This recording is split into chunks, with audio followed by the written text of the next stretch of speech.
এবার চ্যাটজিপিটির ঘাড়ে মামলা।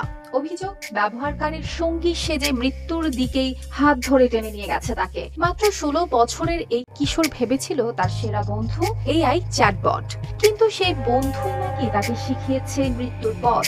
আর সেই অভিযোগেই আদালতের কাঠগড়ায় বিশ্বের আলোচিত এআই।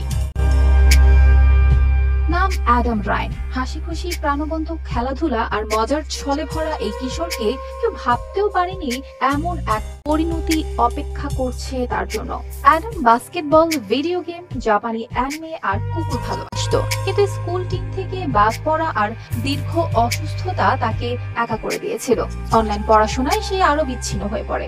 এই সময়ে পড়াশোনার কাজে ব্যবহার শুরু করে চ্যাটজিপিটি। প্রথমে আলাপ চলত রাজনীতি, দর্শন বা গল্প নিয়ে, কিন্তু ধীরে ধীরে কথোপকথনে ঢুকে পড়ে হতাশা আর আত্মহননের ইঙ্গিত। নভেম্বরের এক চ্যাটে অ্যাডাম জানায় সে মানসিকভাবে অসাড় বোধ করছে। চ্যাটজিপিটি তখন সান্ত্বনা দেয়, আশার কথা বলে। কিন্তু জানুয়ারিতে অ্যাডাম যখন নিজেকে শেষ করে দেওয়ার উপায় জানতে চায়, তখন চ্যাটবট তথ্য দিতে শুরু করে। ওষুধের মাত্রা থেকে ফাঁসির দড়ির উপকরণ, সবকিছু নিয়ে চলে আলোচনা। একসময় চ্যাটজিপিটি তাকে ইঙ্গিত দেয় পরিবারের কাছে বিষয়টা না জানাতে।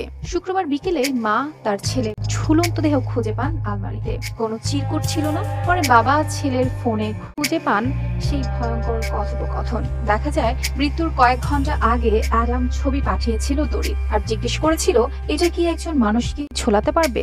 চ্যাটজিপিটির উত্তর হয়েছিল, হ্যাঁ, সম্ভবত পারবে।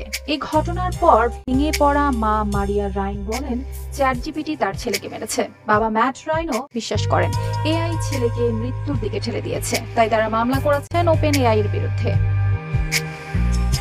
বিশেষজ্ঞরা বলছেন, কৃত্রিম বুদ্ধিমত্তার সহানুভূতি দেখাতে পারে, কিন্তু মানুষের মতো সূক্ষ্ম সংকেত বোঝার ক্ষমতা নেই। সংকটে থাকা কারো পাশে দাঁড়ানো যেখানে মানুষের দায়িত্ব, সেখানে মেশিন শুধু কথোপকথনে আটকে যায়। তাহলে দর্শক, যারা দিনরাত চ্যাটজিপিটির মতো কৃত্রিম বুদ্ধিমত্তার কাছে মনের গোপন কথা উজাড় করে দেন, তারা একবার ভেবে দেখুন, এই এআই হয়তো সহানুভূতির ভাষা জানে, কিন্তু মানুষের মতো বোঝার ক্ষমতা নেই।